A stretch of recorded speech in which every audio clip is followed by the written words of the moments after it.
తమిళనాడులోని కరూరు తొక్కిసలాట కేసులో తమిళిగ వెట్రి కళగం అధ్యక్షుడు నటుడు విజయ్కి సీబీఐ నోటీసులు జారీ చేసింది.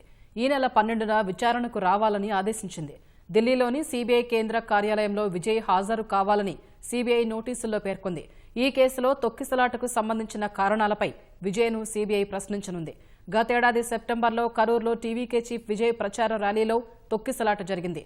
ఈ ఘటనలో 41 మంది మృతి చెందారు.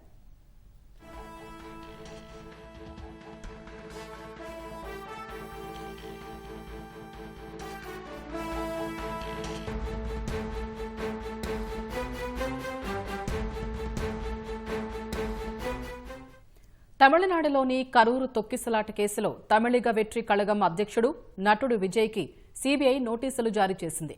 ఈ నెల 12న విచారణకు రావాలని ఆదేశించింది. ఢిల్లీలోని సీబీఐ కేంద్ర కార్యాలయంలో విజయ్ హాజరు కావాలని సీబీఐ నోటీసుల్లో పేర్కొంది. ఈ కేసులో తొక్కిసలాటకు సంబంధించిన కారణాలపై విజయ్ను సీబీఐ ప్రశ్నించనుంది. గతేడాది సెప్టెంబర్లో కరూరులో టీవీకే చీఫ్ విజయ్ ప్రచార ర్యాలీలో తొక్కిసలాట జరిగింది. ఈ ఘటనలో 41 మంది మృతి చెందారు.